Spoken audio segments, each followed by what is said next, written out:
SBA Eidl Loan Future Outlook, what you can do to get approved, how to move and pivot away from the Eidl loan today and moving forward, as well as a lot more to cover in this live. So if you're with me right now, please give me a hashtag live in the comments or a hashtag replay if you are watching during that time interval.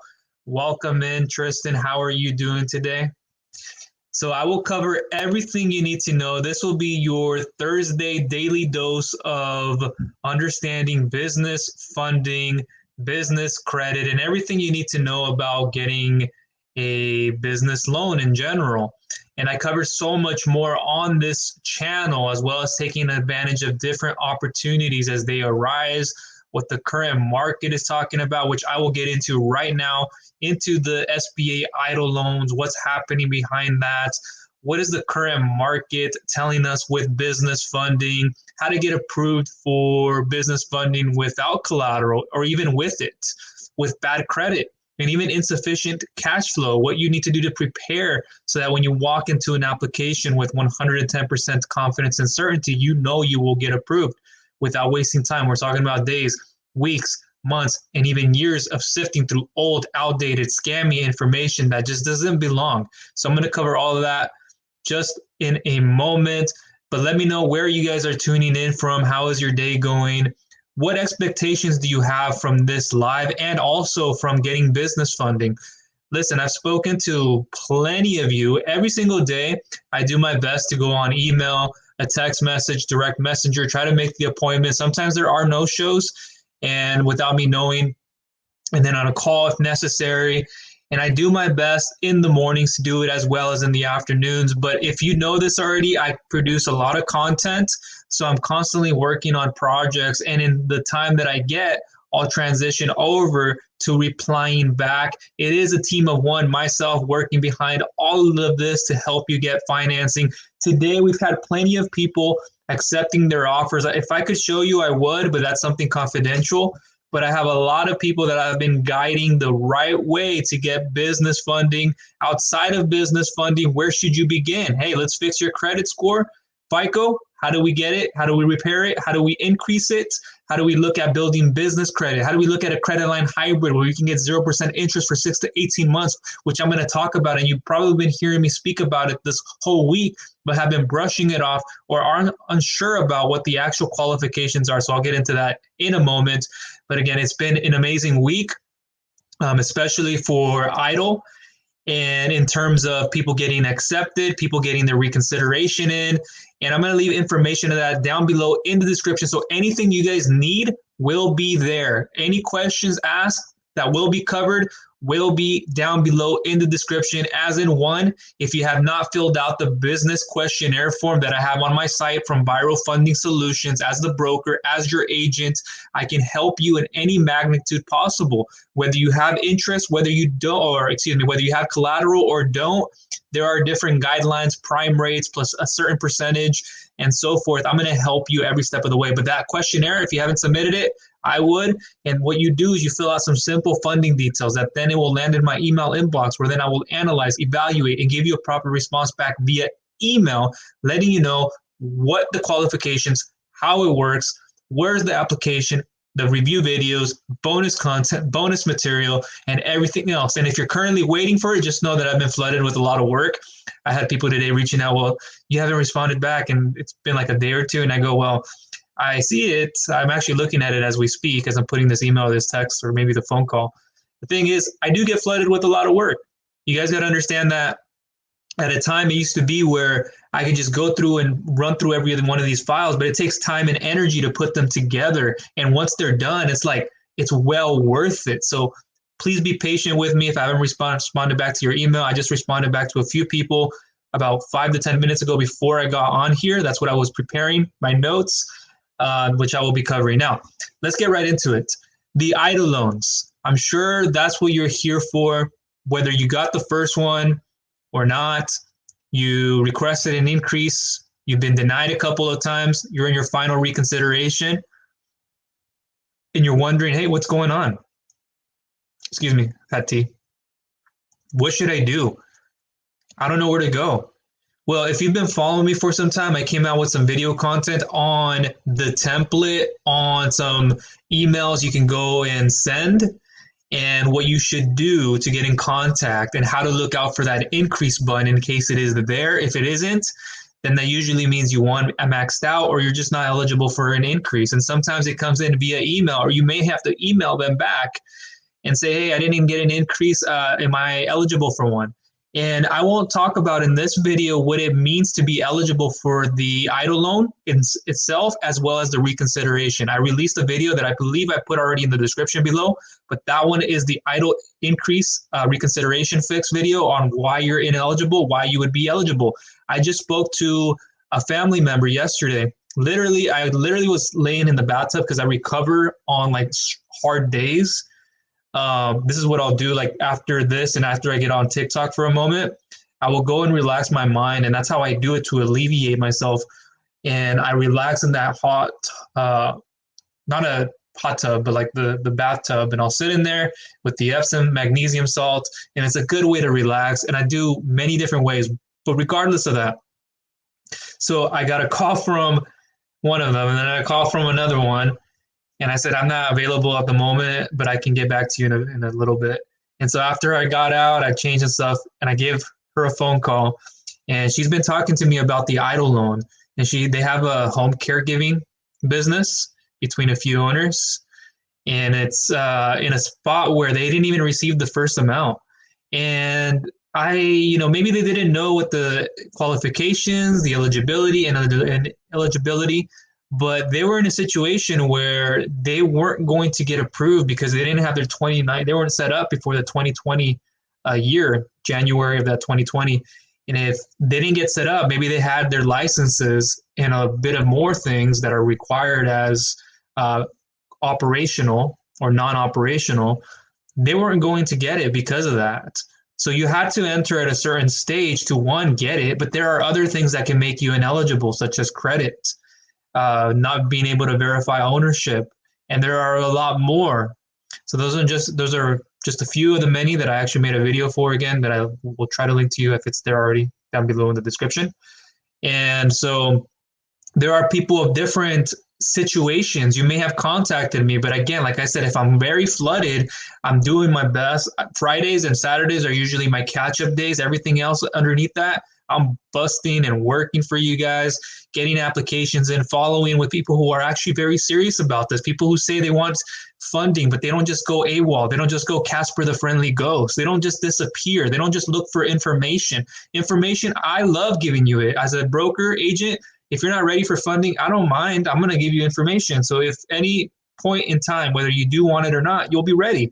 But when people go and say, I'll respond back to you, I saw your email, or yes, I'm wanting to get funding here sometime soon, but then don't ever show up, that's usually the person who isn't, one, as serious, but then two, is usually shopping around because maybe you weren't happy with something that I gave you that is what is on the market today. So that's where I want to begin the rest of this video. I'm going to get into some of the average loan rates, what you can expect from a traditional bank, an online bank, other online private lending solutions, stuff like PayPal, Working Capital, Square, Shopify Capital, things like Clearco, and so much more. So I have these notes here that I've gotten, and they're all updated, by the way, for today's market.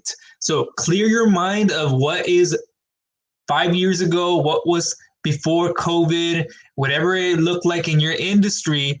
I can assure you it has at least 90% of it has changed.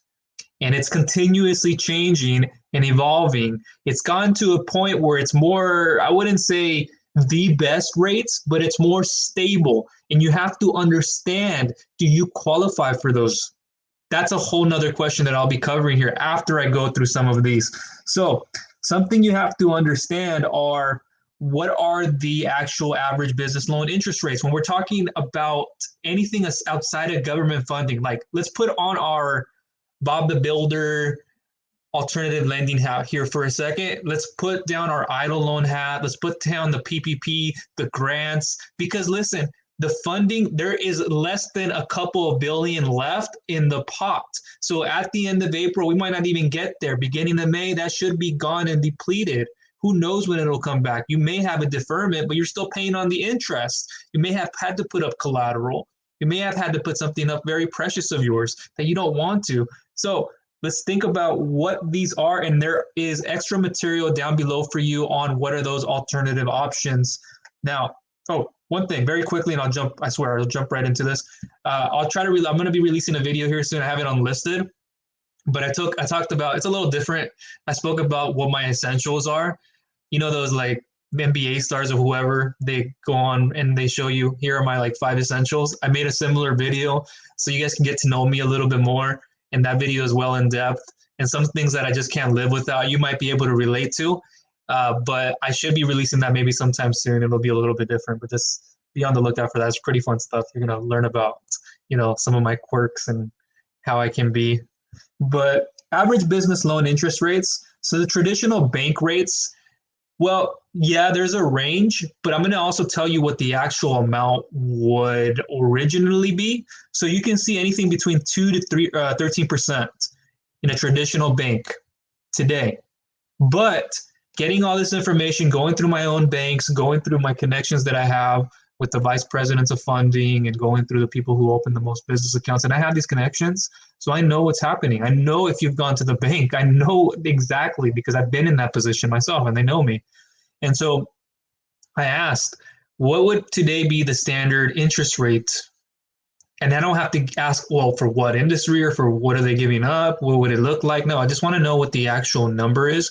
And they're telling me it's about 4%, right? Yeah, 3.75% EIDL loan, you're thinking, and then 4% bank. Yeah, that's okay, but I'd like something less. You're probably here watching because you've heard about the 2%, 0% interest. But again, I'm going to get into that in a moment. But just keep in mind that anything underneath 3.75% for nonprofit, it's a bit different. For profit, 3.75%, that is a bargain in today's market. I spoke with my dad yesterday. My brother came over. We all hung out. And I spoke to him on the table. Hey, this is what's happening with business loans and with business funding, business credit. And I told him about how the rates can be over 10%. And he goes, oh, that's high. But I had to clarify, like, you guys probably don't understand. Maybe you do now because you've heard me say this and you know where I'm going. It's not about the interest rate at the end of the day. It's not always about the term. What it is about is your repayment, your ability to make those payments back, whether it is short, medium, or long. It isn't like just the home mortgage. You shouldn't just look at it that way. Think about what appreciates and what depreciates, and you're working at it in terms of your business. Your business is like your lifeline. It's your baby. You're growing it. You're nourishing it. You're giving it baby food, then you're giving it cereal, and then you're going this whole duration. You're going into a marathon, not a sprint. However, when you're looking at getting the best possible interest rates and you don't qualify for those, it's not the end of the world. It just means you need to adjust your beliefs. You need to understand the knowledge that comes with all of this. And this is what I'm going to get into in a moment. So stick with me as I go through some of these. So SBA loans. And this does include the EIDL, about 3.7 or 2 in the 2 range, 2% range and up, 2.75. But you can get alternative options anywhere between 5.5 to 8, or mostly 5.5% to 9%, calculating your risk. And you think about it and you ask yourself, 5.5% or at a minimum 5% to 9%, that's a steal. That is a huge steal. Anything underneath, these days, anything underneath 15% with the best fundability details, we're talking about credit, and I'll get into these details in a moment. Credit, your average monthly revenue, your lowest monthly revenue within the last 3 or 4 to 6 months. If we're looking at tax returns, the last 2 to 3, if just your most recent, how much profit is in it? Oh, well, you don't have enough profit. You don't have enough of those 2 to 3 years in business. Well, let's see. Can we try to offer up some type of collateral, which I'm going to get into in a moment. MSC Braces, do you know of any 60-month loans or more? Yeah, there are definitely more than 60-month like term loans, unsecured term loans. It just depends on what type of funding you need for what you're using those funds for. And these are some of the things we can talk a little bit about later. So 5.5 to 9%, excuse me. And I'm getting this information from my sources as well. Like I know the industry so well. I know my underwriters, my lenders, the banks. I have connections like no other. And so I keep up to date with everything that's happening. Try to go find somebody on YouTube who gives you this blog post and more or less, but it isn't the most current up-to-date market, especially when we're looking at prime rates. You have to be careful of what you see. Sometimes it's just update the headline to say 2022 or so forth, but it's not always what it should be. And then you have online loans. This is where it's going to get a lot of people, and you might not even want to watch. 7% to about 100%. I know, outrageous. How could you ever get a loan that's over 10% interest, let alone 15 to 20%? But hear me out. Like I said about a second ago, what you need to think about are your repayments, not the interest rates. Not all the time is it about an interest rate. Usually when it comes to business funding, over 90% of it shouldn't be looked at the interest rate. What you should be looking at instead of that in the terms is your actual repayment. Meaning, if I'm getting an interest rate, you're telling me I'm getting something at 25%. Okay, if you get 25%, there's a reason why you're getting that. It could be your fundability. It could be your FICO credit score is less than a 625 FICO. You're in the 500 range. And if that's the case and you need help repairing, increasing your credit, look down below to find that video on FICO score improvements, fixing, etc. Ways for you to use credit repair so that way you can go from those 580 scores to a 625, 650. Ideally, a 700, if not 675 and above, will put you in a more better position for you to not only get better terms, but more flexibility in the amount of funding that is available. And not even if the first time, but the next time around. It's about the relationship. And so when you have a business that you're babying or a multiple amount of them, like I do, every day I'm nourishing them. I'm, caressing the head, giving them a little pat on the back. I'm working at my own businesses every day and I'm nurturing them so they can grow. And even without me being there, that's what you want. And that's a lot of it where you use funding it so you can free up more of your time. Just imagine getting those funds in your hands. You just can feel them just transfer from your account into your hands and you walk into your work or you're from home working, however you manage it. You're not working in it. You're looking at it from the outside in. Now you're saying to yourself, this is where I'm going to distribute this. I'm going to distribute 25% of it there. Business expenses, I got 50% of it here going through business expansion and growth. And then I have a little bit here where I'm going to spend it on payroll. And then I got it for COVID relief. Boom. And next thing you know, you're doubling, you're tripling, you're quadrupling. Honestly, is what I see a lot in profits within the first month. It could be within 2 to 3 months, maybe 3 to 6 months. Maybe it is a little bit longer where we're looking past a year. So you have to, when it comes down to it, not think about the interest rate so much as think about what is the return on your investment of getting this funding. Sure, if it is survival money, yeah, you're not trying to create any kind of growth or expansion that may increase, may not increase your profits. It may put you in a position where you're cash flow negative. So you have insufficient revenue being produced now on a monthly basis. And so this is why so many people who come to me go, you're telling me I have to pay a $300 a day daily, sometimes weekly at $600, or then I have a weekly payment of $1,300, and I can't do that. Can we try to put it down to $100? And the reality of it is, the question that comes down to with those individuals is, hey, I always ask the question before you go start an application because I know how to help you with your finances. Your accounting, you need help with that? I also come out with content on that in this channel. Just look up QuickBooks, look up FreshBooks, HoneyBooks, and a few other ones that I've already done reviews on and what I use to help me budget, to help me keep everything aligned. If I have multiple business checking accounts, what am I doing there? If I'm building net 30s, if I have multiple accounts, how am I being able to organize all of that? Is so important. But coming back to the reality of this, at the 7 to 100% in online loans, what you have to ask yourself again, my repayment, does it exceed my benefit? Is if your repayment is there, my benefit is here, there's no way you're doing it. Even if it's right here, it has to be flip-flopped. benefit over the repayment. Even if it's up here, you can still go for it if it makes sense. And that's stuff that I can communicate with you. And usually I do that. The fastest way is to fill out that questionnaire that is down below in the description.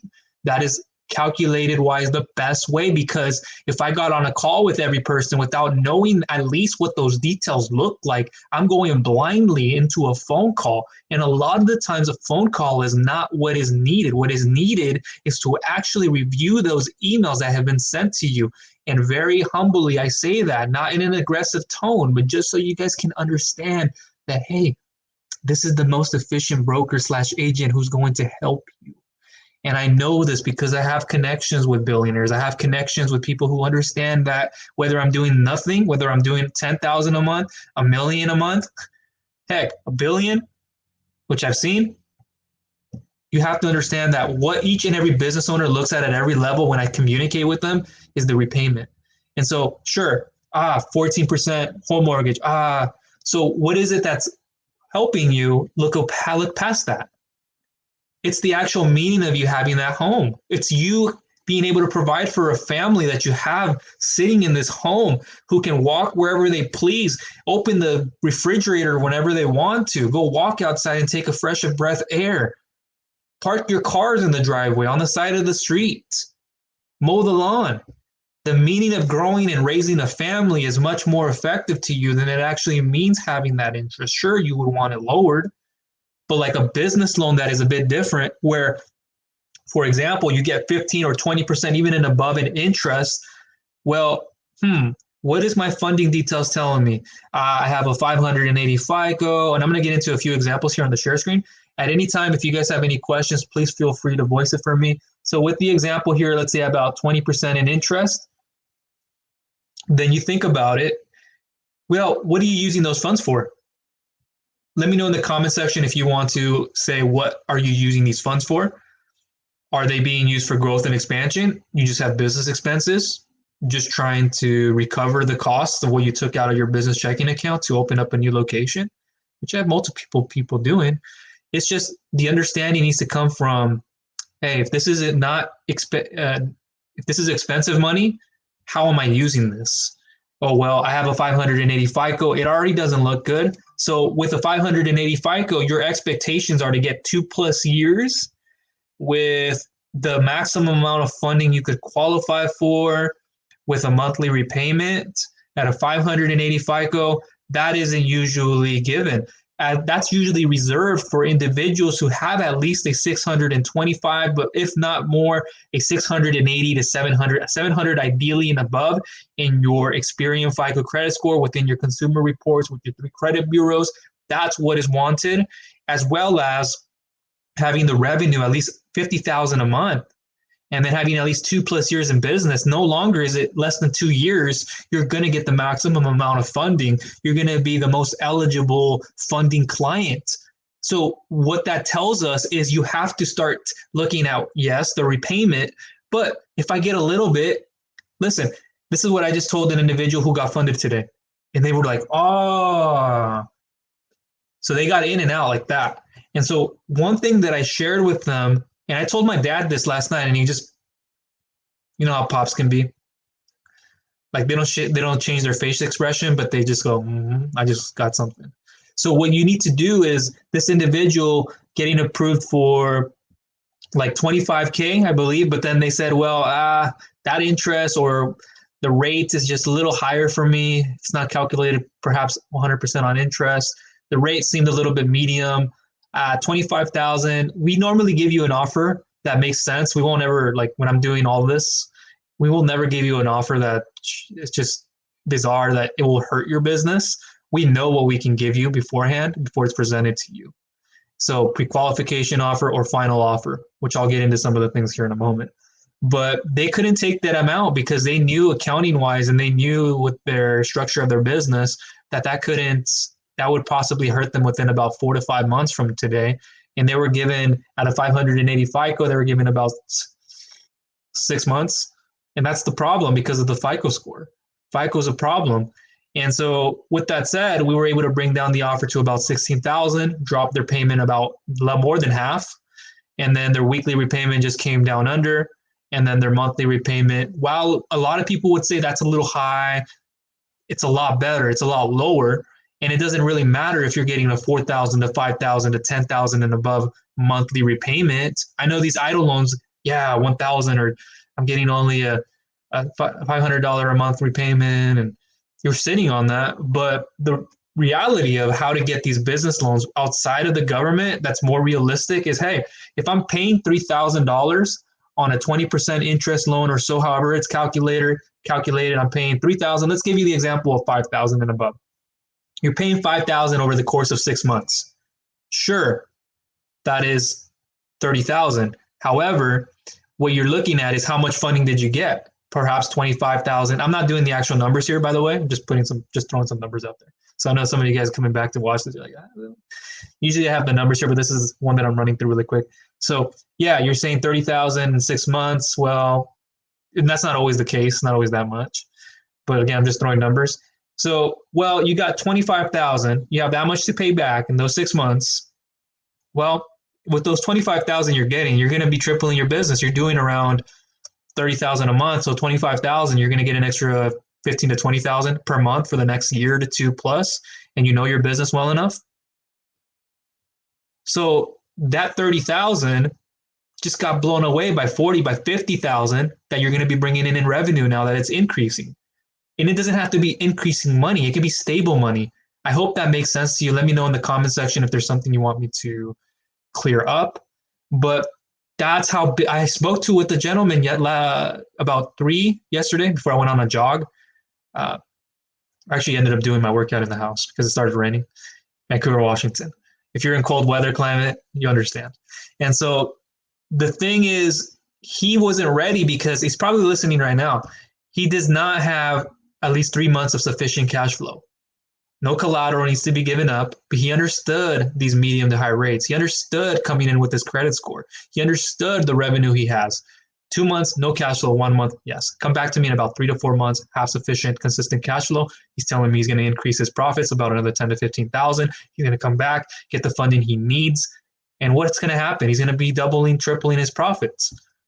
It just makes sense. So it's not about the interest as much as it is, one, your repayment, your ability to make sure you pay it back. You should know that, because no, there is no such thing as can you defer the pay.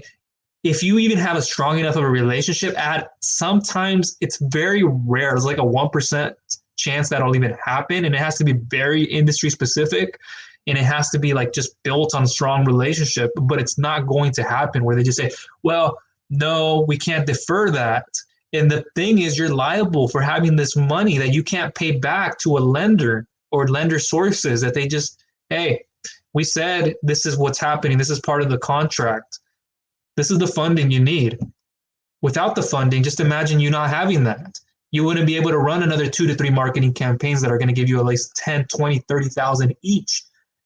However you're targeting. I know this because I run a lot of marketing and advertising campaigns. I've trained a lot of brokers out there. I've trained all the agents out there. I've been there, and I understand from firsthand because I've been through these experiences, and I know how difficult it is for you to get funded because maybe you've tried EIDL loans and that's the only thing you're set on. Like my family yesterday, I know how hard it is to get away from that. Well, can I do another reconsideration? And can I do, I don't know if I can get another increase, but can I? And I told them the truth. Look, this is what is happening. This is how they're viewing your file. Not enough economic injury impact or not verify ownership, this and this, not started this business before this date. We cannot calculate how much you'll be qualified for because of the 2019 for the most part. And then the minus the cost of the goods by 2 and so forth. But getting away from that mindset is so hard. And I know it because, hey, 3.75 or less, I'm going to sit on that money. But there are alternative options, and all of that will be down below in the description. Again, the questionnaire form, you can even get started with an application. I have, I'm going to show you guys on screen in a moment what you guys can go do. But I have a link down below in the description. You can click it. I think it says something, I think it's like the third one. It says alternative options or so forth. It'll bring you to a page. You've probably seen something similar to it, but it'll have all the options you need to get started in submitting information. And I'm going to get into some of the stuff that will be asked upon the application, such as in the PDF format and so forth. So Now on to the next part here, MCAs, okay? And then I'll go right away from this. MCAs, merchant cash advance hybrids, generally speaking, 3 to 11 month timeframes. They could be considered anywhere between 3 to 24 months, 4 to 24 months. But once you get into the 12 to 24 month range, that's when you're getting more of a shorter term loan solution. And most of the time with those, you don't have to provide any kind of collateral. But if you do, just know that it has to be sufficient, which I'll get into in a moment. But 20% to 250% is what the actual interest rates are for merchant cash advances. And now that you know that, hey, they may be high, however, if you're thinking about it still the wrong way, then, hey, we got to shift that attention and we got to think about, because you may be in a position where it's COVID relief. I can't do that. Well, there are lines of credit options available where you would pay about 1 to 3% per month as long as you have that for however many months. And then there are some other ways of calculating the cost of capital, which I won't get into so much into this video. Usually I share that within the emails and what to look out for in those. So be very cautious again, but understand your cash flow in your business, your average daily bank balances, and then you won't get yourself into situations like this where you're taking these high interest loans and you're complaining about it, but you're not doing anything about fixing your own fundability. So if you're not doing that, there's a reason why banks won't approve you, and there's reasons why you're not getting approved or for enough or anything at all. When you come over here, you have non-sufficient funds. Negative days hurt you the most. Bounce checks. The more deposits in a month, the better. You're depositing 20 times a month. Wow. I spoke to the gentleman yesterday. His goal, I told him your deposits mean a lot. Usually over 3, for the most part, 5 to 7 and above. And he's like, well, if I can deposit a few thousand a week, 3,000, 4,000 for the duration of the month, amazing. Like perfect. That's what you want. Great. It's even better when we see consistency, not just one big amount that you put, because I'm going to go get funding. So I'm going to go put this huge amount now at the end of the month into my business checking accounts. Look, today I got so many people who got declined because I saw what happened and they're using their personal account for business. If you're not a 1099 gig worker, which at the moment we have for personal business account, can be used to get business funding. That may change in the future, but if you're not considered in that category, you need to have a business checking account. Navy, Federal Union, personal accounts. We need to look at the business checking account. So start depositing into that account, not your personal account. Today, I cannot tell you over 10, 20, I can go on how many people I saw today got declined. Some of them, majority of them, I spoke to them, and then some of them just went to go start an application, which is fine, but you have to read, take the time. Don't just click a link. I don't have time to watch a video. Okay. I don't have time to read a blog post. I don't have time to read the email. Okay. But over a phone call, you forgot what I said, or you just didn't pay enough attention. So that is now on, I don't want to say I don't blame you, but it's become an excuse. See now how we're wasting energy. Oh, we're wasting now energy here, energy ineffectively used there. You didn't use your energy effectively there. And believe me, we don't want to put ourselves in a position like that where we're now wasting energy. I'm all about being punctual and figuring out how to be as efficient and do things effectively within each and every individual. So I will give you the most attention you need to get your file done in a personal manner as well as in a business manner. But just understand, when you speak with me, we get things done, baby. We get things moving. I get to understand you, like the gentleman I did yesterday, had a great conversation with, among many more. So invoice financing, giving unpaid invoices, about 13% to 60%. Now, that can vary when we're talking also about aging receivables or accounts receivables if they're not aging. And that's a form of unpaid invoices where the prime rate today is about 3.5%. So 3.5% of those aging or those account receivables, I keep wanting to say aging, because aging is much better because we can usually finance up to about 95% of those aging receivables. But nonetheless, we can fund so much with that. And that's why it gives you so much control when you have unpaid invoices, because as opposed to giving up equity, property value, a property, more than one, you'll say to yourself, oh, well, I have these unpaid invoices. I can just give up a certain percentage of them. I don't need to actually I want to save this amount. So actually, I don't want to give up to get 800,000. I actually want to let's start with 300,000 and I give up these invoices. What would then my percentage look like on interest? How could I calculate that looking like every single month? And this is stuff that I break down with each and every one of you. But the problem that I have with most individuals is seeing that it's not the interest rate. When I speak to you, you may have already heard me say this. And I don't just say that as like a marketing catchy point because I'm trying to get you to, no, I'm not trying to get you to do nothing. I'm trying to help you understand that business loans, aside from home mortgages, aside from insurance, aside from any other form of interest rate, are quite different on how they should be handled and how they should be operated. And the market is always changing in this, just like in real estate. And so when I get a lot of people who come to me and they go, I want 2% interest to 3%, I'm looking at my ways of doing this and I go, they have to come up. Equipment financing, we can try to get you in with 5 to 7%. But you have to understand that if you're getting equipment financing, a construction loan specifically, and more, the down payment is what is going to be required for you to meet. And that's because we're collateralizing against the equipment. If you default or whatever happens, you don't want to have to always put your home and have it liable. If you are asked for a personal guarantee, 99.99% of the times, that's what every business loan has. If you're not getting a personal guarantee, perhaps no personal FICO credit score, which I'll get into some of that stuff, but that's built over time. That can happen with a line of credit, but it's not going to for the most part. You have to build over time. You have to get access to credit cards, revolving limits. You have to continue to put in the work, build more accounts. The more accounts, the better opportunity you have of finally saying, I don't get personal guarantee credit cards and so forth. But everybody wants one because I don't want my asset to go. Well, you got to get better at finances. You have to increase your revenue, personal loans, startup loans, car loans. It doesn't matter. Appreciation, depreciation. What would that funding do for you? That's what ultimately is what you have to look for. Now, into the next segment. One moment.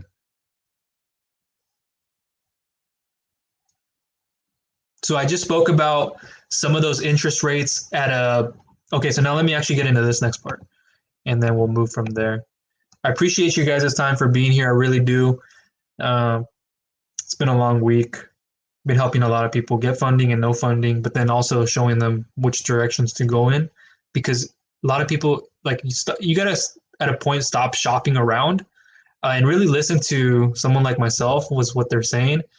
And usually we show you the best offer bar none. So if you're still out there shopping for something and you're shopping for the lowest price, that really has a lot to say about what your business is doing, why, like cash flow wise. And so even if it's not a problem with that, we're just so used to and accustomed to seeing lower interest rates. But today's markets, it just doesn't work that way.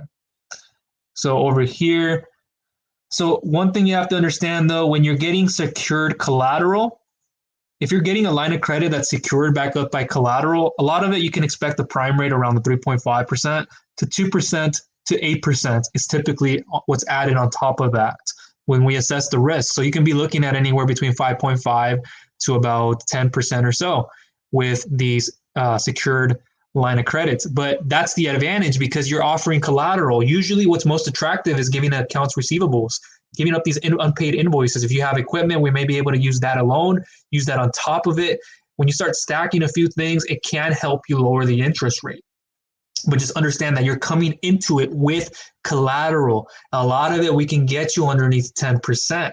No collateral, over 10%. Just have that as kind of like the barometer or as the standard that, hey, if you have no collateral, doesn't necessarily mean you won't get anything over 10%. I've seen it into the early teens. So just be aware that what you're getting is a bargain. Just to be honest with you, like the amount of money you get that'll keep your business running, that'll add the fuel. Think about it as an airplane, the fuel that you're putting into your business, the money that's being injected, your wings, like we've heard in some of these marketing podcasts, your wings, keeping your marketing and your advertising afloat, the whole ship or the whole plane you're on, it's just keeping you and it's navigating you in the direction you need. But unless you have that money as fuel, rocket fuel to push you through, it's just you're going to continue to wonder and wonder if the interest rates are ever going to lower, and I'll wait till next month. You see what's happening with cars right now in the automotive industry. So prime rate plus 2 to 8% typically is what you'll see. And then we also have now unsecured lines of credits. This is where you don't have to offer any kind of collateral. And it depends on every lender on how it's calculated. Sometimes you see between 0.69 to about 1.39% of the principal or the interest plus the principal on top of that. And there's some different calculations in it. But for the most part, you're getting 1 to 3% per month, however long you have that line of credit, 6, 9, 12 months, and we can go over 12 months in some cases, especially when you're offering a collateral at that point. But 12 to 24 months can be a range for secured type of collateral. But for the most part, unsecured 1 to 3% per month is what you're looking at being added for as an interest for your line of credit. So unsecured loans, and this is when we're talking about term loans. This is where now we're getting into like the 1 to 2 year mark. Outside of like the merchant cash advance generally is like the 3 to 11 month time frame. We're getting into the 1 to 2 plus year, 2 to 10. In some cases, it's 10 years. Sometimes it's 2 to 7, 2 to 5 is what you'd see. So if it's no collateral based, then you're expecting the same, 1 to 3% per month, however many months you have that term. So it can be 6 or it can be 12 months, 12 times 3, right? And it can feel like the interest is just so high because when you look at the number, you go, oh, well, but then you have to also look at what you're getting as a repayment. I'm paying $10,000 a month on a $150,000 loan. Okay, so then that comes down to be this about per week 5,000, and I'm doing about 300, 400.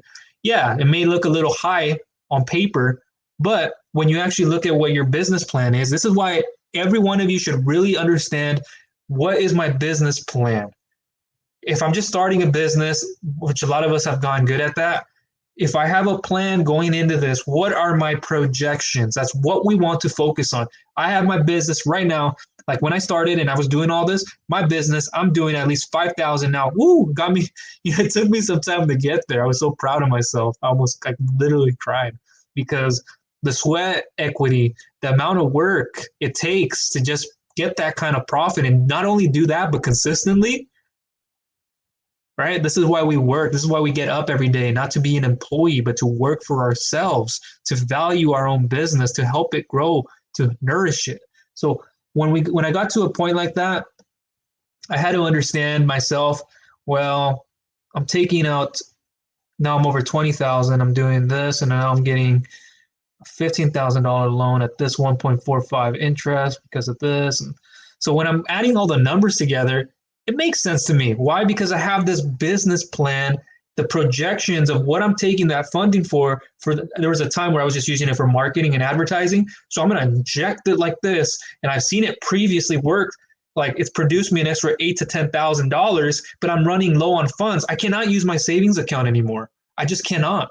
And that's what I recommend. Do not use over 50% of your savings for your business if you can. Try to limit the amount that you use, if not at least 25% and less for as your savings. And then the rest of it, you can start to use this positive debt that I call. It's not negative debt. Negative debt is only if you cannot make those repayments. You don't really understand your business to the T. And some of us haven't been in it long enough to understand that, oh, it's March and April. I'm going to make about 10,000. Yeah. So I need the income. No questions asked. So when you know those are the business owners who know themselves so well. And I'm one of those. If I go to somebody, I go, no, I'm making 20,000, 30,000. In about 2 months, I'm going to be in the next month, I'll be about 5,000 over. And then I'm going to about hit, when it goes up, a spike that season, about 15 to 20,000. Okay. So 10,000 that I'm paying back over this course. Sure. Yeah. But so when you're getting into now the 2+ year mark, when we're securing term loans, usually secured term loans, it can be 12 to 24 months. A lot of it you see over 2 years, and you can get that with the prime rate, usually about 3.50%. And then we're adding on the 2 to 6% on top of that, assessing the risk, assessing the industry, for assessing certain costs, lender fees, closing costs, little things like that are associated with it, origination fees, etc. So that is prime rate plus 2 to 6% if you're securing it through these term loan options that are somewhere between 1 to 5 year terms. So that's not even underneath the 3.75. We're similarly speaking to the line of credit in a way where now you're getting into over 10%, just slightly over 10, 11%.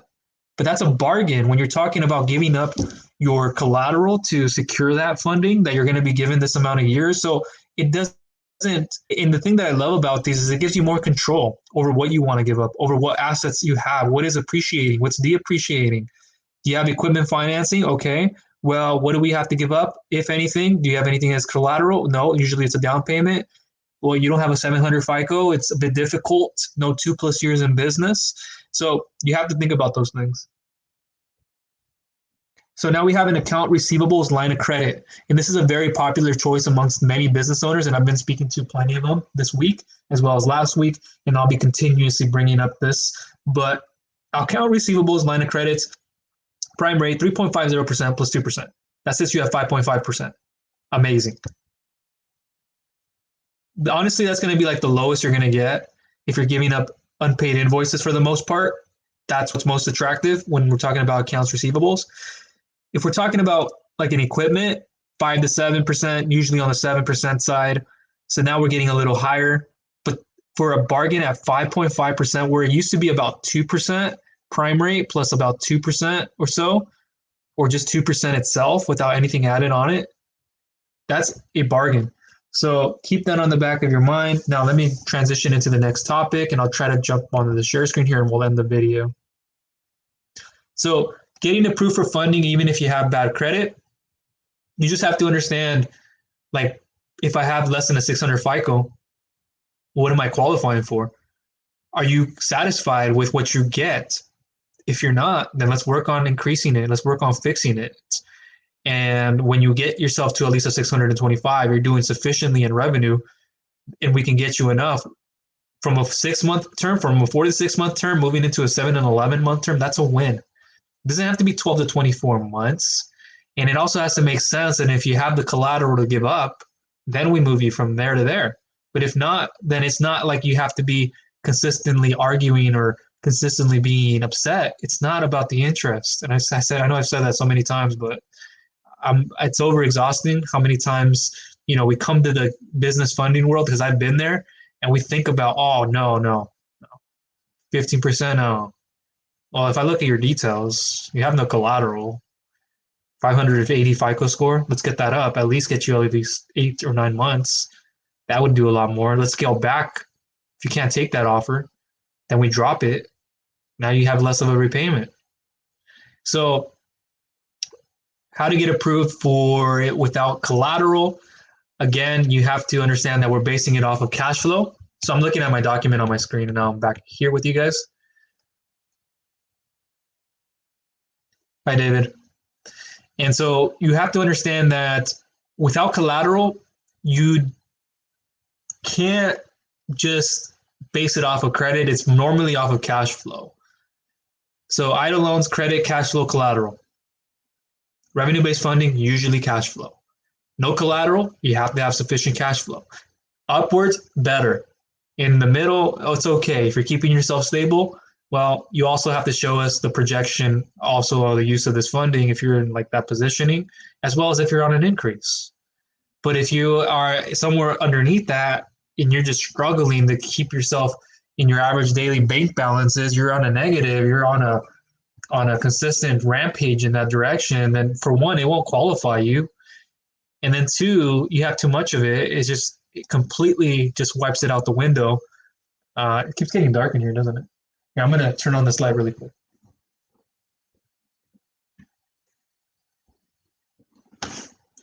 But we have to understand together that it's not about the interest rates at that point.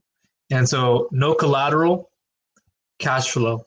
Collateral, it could be cash flow. Cash flow definitely helps you.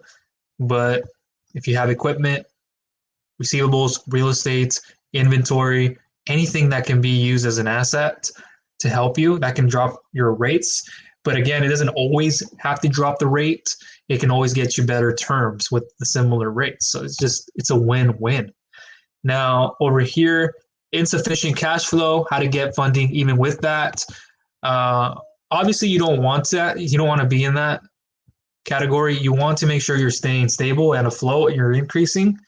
Insufficient cash flow will just knock down how much funding you can actually get, obviously, the terms, and if you get any funding at all. Insufficiently, non-sufficient funds, bounce checks, you're negative in your accounts daily, starting, ending bank balances don't look good. Overdrafts, they speak for themselves. And if they don't align, then one, you don't either get anything, or two, you just get a limited amount. And that's not a bad thing necessarily, because I spoke to my dad yesterday and he knew what I was talking about. And he goes, yeah, but for somebody like who needs 500,000, they can't always scale back and get at least 150,000 or 100,000 to start, or whatever they're given. They may need all of that to pay for vendors. They need to pay for that for here. They have some debt and they need to get it done within 6 months. So they cannot take less than 500,000 or however much the money is. And I go, bingo, that's where you're right. So there's a time where you may need the full amount at once. But for most business owners, they don't. I asked them, you needed $1 million, you needed a 500,000 amount, you didn't get it with the EIDL loans. Well, I expect that over here with this rate. And then two, do you really need the full 500K? Really, I don't. I mean, I got to pay some debt off, and I have some marketing campaign. I'm going to be increasing my return on investment should be here within the next 2 to 3 months. Okay, so then if we qualified you for at least 150,000 to begin with, would that be sufficient? Oh yeah, I'll take that.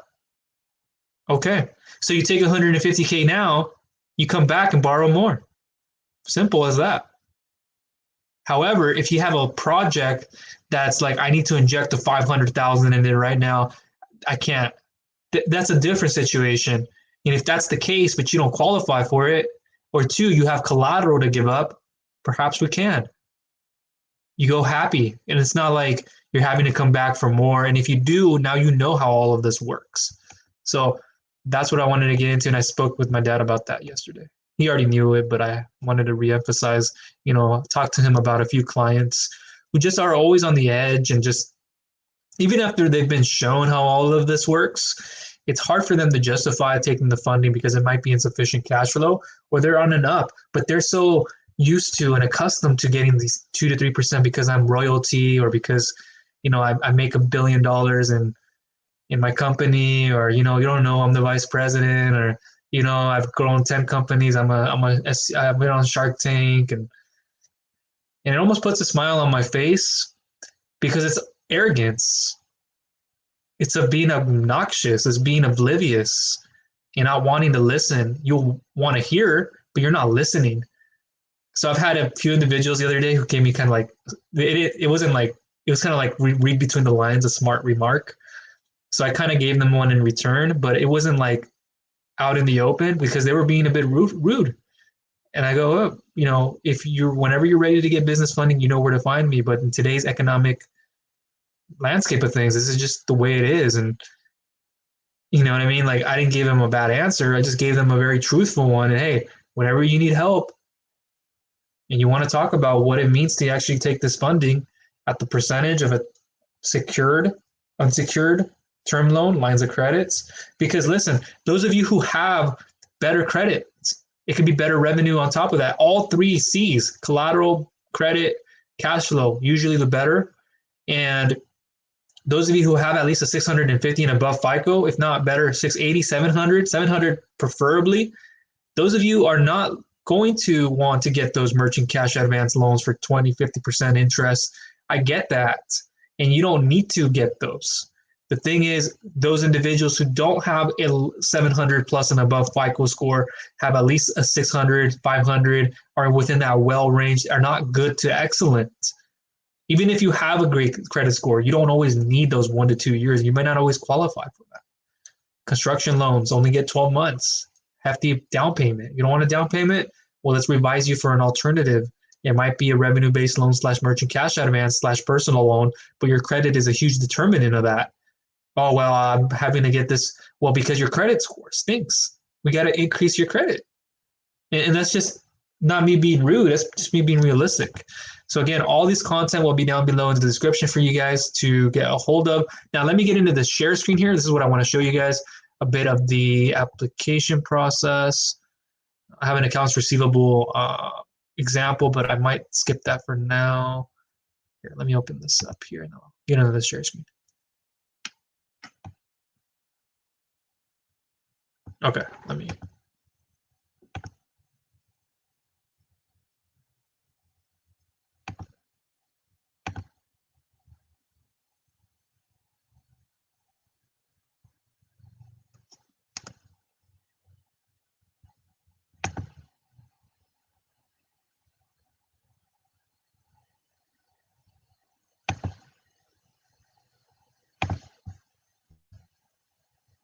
Okay. What you're seeing on the screen is just one of the many applications. This isn't the only one. Perhaps you've been through other ones, but this is a PDF format of one example. Now, over here, what is being asked for are things like business legal name, business DBA name, type of your business entity, LLC, C Corp, S Corp, individual. We're not talking numbers right now, 1120 for corporations, 1040 individuals. But industry type, state of incorporation, business street address, apartment, suite, room, if any, city, state, zip, business location, phone number, amount that you are requesting, your business federal tax ID, business start date. Very important that we know the start of your date of business. Website, if any. Usually you can get away with not putting a website. You can put like a social media handle in a lot of cases. But when you're getting into like the business credit, that's when they'll be asking you a lot for like, hey, what's your website? What's your physical location? What is your email? Is it a professional one? Do you have a professional contact number? You don't have that? Well, you know. And so legal first name over here, when we're talking about a few other things, owner information, legal last name, date of birth, home street address, apartment, suite, room, if any, city, state, zip, social security number, home phone number, mobile phone number, and email. So what I want to say to this is just one example of many that I'm showing you. There are plenty of other applications that I could have brought up on screen. Actually, I probably will. If I can go into my tab right here really quick. However, this is just what I'm going to leave it at. I'm going to leave it at that application. I could bring up a few more and of many. But people get hesitant on putting in their personal information. Now, let me know in the comment section why that is. Why do you hesitate on putting in personal information? So I receive feedback from individuals that normally get started with an application and don't proceed. And I want to know this because perhaps I can make it better of a smoother process for you. If there's something you're thinking like, oh, this could have been done better this way. Usually that's stuff that I think about. So I give you the opportunity to voice it however you decide to. In a quick email, messenger, text, if it needs to be over a phone call. However, if you're starting and stopping an application, there's something in there that's telling you no. It could be the application that you got in. Perhaps you don't have enough knowledge of what you're getting yourself into, and that's a lot of it, over 80% of it. And then the other like 20 or so percent, it's because of the information that it's personal information. I have to enter my social security number. This is very safe and secure, confidential stuff that is between you and I, the underwriters, the lenders. It's just for us to know, hey, when we have to look at like credit history, we have to understand how this is tied to your social security number and how we can understand all of this with the IRS, your EIN, and all of this tied up. It's just for understanding what you're doing, how much debt you're taking on, debt to income ratio, your credit utilization rate is just way too high. How can we give you this money if you haven't paid this debt? You haven't made this payment, this huge payment. Even worse, you have a big one that hasn't even been paid off at least 50%. And so we're like, we can't even give you money if you're not paying what you have. How does that show us? Well, I need the funding to pay that off. That may be part of the reason, but you got into the situation that you haven't been out of in about 2 years. What's going on?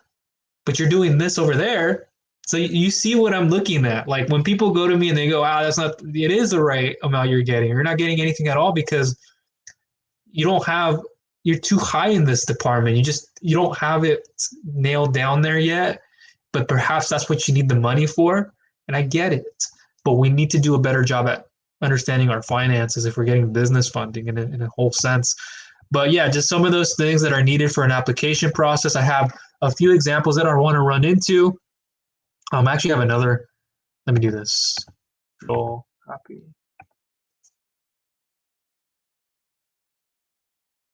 And if anyone's getting value out of this, please share it with others who you feel need help getting business funding, need help understanding that this isn't just an interest rate thing. And I don't just say that. I say it so much in a week, like my eyes are like, the little bumps you almost get on the bottom because of that. It's just the reality. The 3.75% of an interest on an SBA Eidl loans, those have been programming us from the beginning that this is what works. Oh, we've been on food stamps. This is what I expect. So it's government money. It's not private lender money from these investors over here who are saying, hey, I'm going to give Joe 50,000. I'm going to give Sally 75,000. I expect this to be paid back in 11 months. I expect Joe to pay me back in about 6 months. No, I expect Sally now. She has raised her revenue. She has a better credit score. We'll give her 15 months with a lower rate. Oh, she needs more than 2 years? Let's see. Does the use of her funds make sense to give her that amount? She needs to use it for this type of business and growth that's going to produce her an ROI in about year 2. And she's using this for expenses such as you're using this for your debt. Okay. ROI here in about 1.5 years. In the meantime, you're going to be paying that off. About 30,000 goes towards that. 40,000 there. Interest is accruing like this. Well, yeah, we cannot work that way. We have to actually, you know what I mean? Like, this is stuff that I look at. This is stuff that I work at every single day, guys. Like, this is my stuff. I know what I'm doing. So over here, we have a different application process. Perhaps you've already seen me go through this, but little things like this will be asked for. Usually you can do a PDF, but for the most part, it'll be an application, 100% digital application. Step 1, just enter simple business information, business name, first name, last name, business phone number, email, credit range, average monthly revenue, lowest monthly revenue within the last 3 months. And then if there's an agent spot, you can put mine, or it should already be auto-populated. And this is how I can help you every step of the way. When you go through me, you get the benefits of professionalism on top of bonuses, which you get a lot of it. And I won't get into what those bonuses are, but you get stuff for getting funded with me. You'll get like vacation bonus packages. You'll get restaurant incentives, hotel bookings, marketing and advertising material on all different platforms as a digital marketing strategist as well. How I can help you with all of this. Then we also have over here, still underneath the business information, your industry, the description of your business, website. If you have one, you can use social. If not, a website, not a required field. You have things like dates your business started, at least put the month and year, and then the federal tax ID, which we similarly saw in the other application. Business bank type. So business, personal account, etc. And this is where a personal account may disqualify you. So when you're getting funding online, please use a business checking account. Go get one, but don't start an application unless you're, again, a 1099 gig worker, and that may change over time because you can use that for personal, for business. But if you do not have a business checking account, we need one.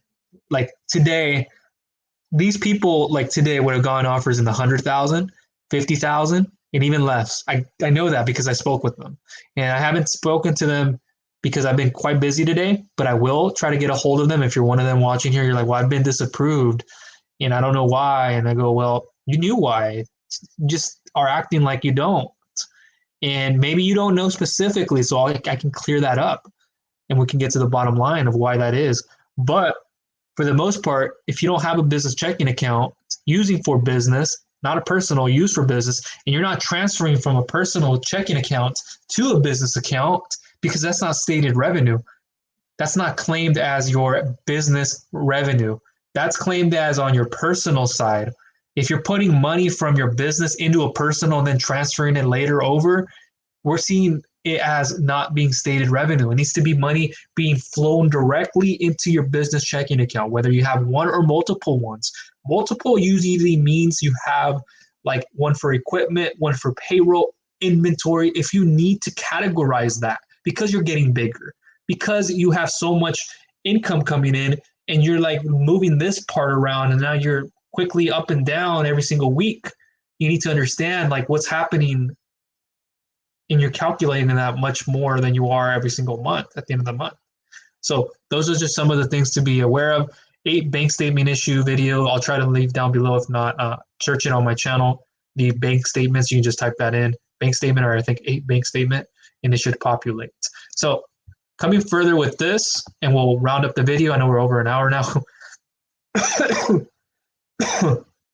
Excuse me. So do you currently have an existing merchant cash advance or a business loan of any type? If yes, then ask how much. So having an existing already loan and advance does reduce the amount, or it can't get you anymore because you're already in 4th position, 5th position. We can't really go that high until the 4th position usually, which most MCA / not necessarily all business loans, but we'll go up to. But it's a necessity for us to know. If I hear you say you're doing 40,000, you have an existing business loan that you receive for 20,000, don't expect that you're going to get over 20,000. Or don't expect that you're going to get over or exactly 20,000. You'll probably get less, especially we have to see how much of it you've paid off. I paid over 90% of it. Of this 20,000, this is an amount remaining. Yes, you can still get about a reduction, but it may not be as much. We can probably try to match that, if anything. And if it looks good, your projections, you pay it off, we can get you more funding. So now there's more information here. Like, does your business accept credit cards? A huge thing. So let me know if you guys have credit cards in your company. You guys are like, well, yeah, that's what I do. I mean, how do you think I started my business? How do you think I'm making all these payments? How do you think? Hey, feel free to bash me if you would like. But does your business accept these credit cards? If you say yes, it will ask you, what's your average revenue on that? So average monthly revenue, a big, huge reason why I ask for that, so I can give you guys a ballpark range of what you may qualify for. Lowest monthly in the last 3 months, that will be also seen in the prior page. Credit range, prior range. Save and resume, later option, hit next. Some of you guys have probably come to this page, and I ask you guys, why have you guys not continued the application? Well, it's not the type of funding that I thought I'd get in. Well, it's probably the only type of funding option you have available. Do you have collateral? No, I don't have collateral, but I really was expecting 8 months. You're telling me I'm going to get 6 months. Well, raise your credit score from a 580 to a 625. Let me help you. Oh, no, I don't want to. I got this to do. Excuse. It sounds like a robot. So whenever I hear that, it sounds like you're not serious about your own business finances enough for you to get you approved for what you deserve. So step 4, upload bank statements, upload driver's license, upload a copy of your voided check. If you don't have them all, then you can click save and copy later, upload a voided check copy of it's already a copy. So upload a copy of your driver's license, but then that is all very safe and secure. Step 5, personal information. And this is where people will pause. Like, okay, I uploaded the documents or I did not upload them. Now you're asking me for personal information. Why is that the case? Well, we want to ask for business first. So then personal, it can give you an adjusted offer on what you'd qualify for. When we look at it, when we pull the credit, usually it's a soft pull. If it's SBA related, hard credit pulls for the most part. And that's where we're going to require your credit reports and so forth more so than anything. And so we can see what's actually reporting there. Name, owner's personal address, owner's mobile phone, the email, social security number, please confirm your social security number. So when you get to this step, do not pause just because, so why do they need my social security number? They need it to also verify what's happening with your credit. FICO credit, it's a resemblance of that. And it shows us a lot more that you are who you say you are. We're not looking at somebody else's account. We're not having to you're not causing any fraudulent activity. Do you have a social security number, TIN? What is happening with all of this? Step 6, date of birth and owner information. So here there's like a little scale, and it depends on what application you go through, but it'll ask, what percentage of business do you have? 100%? 100%? 50%? Okay, well, we have to list other owners. How much of it? What percentage are they, and what authority are they given? And when it comes to FICO credit scores, using theirs as a guarantor, or what you're doing to get on other people's accounts, if they're in your business, it can go a long ways. So below 50%, then you fill out owner 2, owner name, email address, social security number, and then you have all that. But if over 50% is what you have, then owner 2 is never shown to you. Sign right on the screen, and only one signature is needed on multiple or another one. So step 7, you just final review before submitting everything. Very safe and secure again. It'll populate everything you've already done to that point. And then if you submit it, then you'll get this message. Thank you. We're in the process. If you did not upload all the documents in one stage before we got to the personal information, then it'll ask you for something like save and resume later. Yes. So you don't have to start the application process all over again. Even if you didn't think that was the best application for you, that's what you must do, because you can always refer back to it. Save and resume later. That'll give you a little message and then a little email, and then for you to click a link for you to go ahead and continue where you left off. And it's that straightforward. Now, let me go into an example here and we'll close up the video. I appreciate you guys for tuning in. Those who don't tune in, those who don't listen to my emails, those who just want to go get funding but don't ever pay attention, struggle. They struggle every single day to not just understand the knowledge, but realize like what is the actual cause, not the symptoms, the actual cause, the diagnosis, why you're in the position you're in and what you need to do to get out of that. I'm showing you a lot of things right now, but you can come back in time and watch it and replay. So I've shown this in a way. Oh, here, let me move this over. That's not the document that I wanted. It's this one. There it is. I did a copy of the same one. There.